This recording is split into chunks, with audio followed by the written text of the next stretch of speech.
започнаме, како што најавивме, започнаме еднонеделен протест кој ќе се одвива секој ден од 14 до 16 часот пред зградата на управа за јавни приходи. Тука сме дојдени да ги повториме нашите барања. Значи, барањата што беа на првите протести ги знаете. Нашите сега барања се јавно ги повикуваме. Премиерот Мицковски да излезе и директорката на јавна управа да дојде да ни излезе у сусет, да дојде со нас да разговара за нашите докази што ги имаме и да се договориме како понатаму. Втора работа, јавно го повикуваме и градоначалникот на Куманово да излезе тука со нас и да договориме средба и со него. Значи, ова и јавно го кажуваме, бидејќи многу кумановци се збунети што се прави и како се прави. Затоа, ова можност ја користам, ова прилика ја користам, да јавно го повикам премиерот Мицковски, господјата Петрова и градоначалникот Димитриевски. Да ги услушат нашите барања и да видиме што понатаму. Бидејќи ние имаме докази, тие доказите не ги прифаќаат, имаме неформална средба со премиерот и со директорката, тие барања ни ги едноставно ни ги одбија. Фирмите кои работете ни пратија документи дека плаќале 15% данок во Ирак, тие не ги прифаќаат тие. Ни заhtеваат да идеме во Ирак да демеме официјални документи од ирачка власт. Од ирачката власт ни кажаа дека како странски државјани не смее да ни дадат таков документ.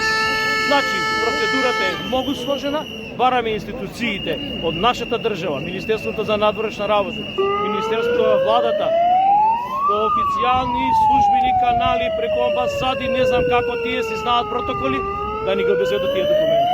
Тоа се нашите барања, нека дојде господинот Мицковски, нека дојде господјата Петрова, у присуство на градоначалникот и ќе ве замолам, у присуство на вас медиумите, вие сте никако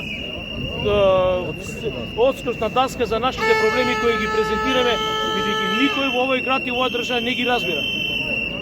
Ја токму можам да кажем и да се заблагодарам на вашето присуство, да ви се оценам вашиот труд. Јавно ги повикувам и по големите телевизии што не сакаат да дојдат, не знам под која причина, дали е забрането, не знам. Имавме неофицијална средба со премиерот и директорката, како што знаете, сигурно се слушнале. Таа средба, на таа средба ни беше кажано многу работи, ни беше многу обеќано. Од тоа што ни беше обеќано, ништо не исполнето. Затоа сега во оваа прилика ги повикуваме јавно да дојдат со медиуми, да бидете вие присутни, да го докажеме тоа. Ни ветија дека во секоја подрачна единица ќе се отвори канцеларија, каде што ќе има тимови организирани и обучени за овој проблем, дека ќе бидат сослушани сите граѓани, не само на Куманово, него ни цела Македонија, дека ќе го пролонгираат овој до 31 мај, дека ќе ни бидат признаени сите докази што ги носиме, али сето од тоа падна во вода. Ние секојдневно носиме во управата за јавни приходи, дали лично, дали по електронска пошта, имаме само негативни одговори, можем и тоа да ви го докажам. Имаме еден мејл каде што е стигнато дека тие докази не се прифатени.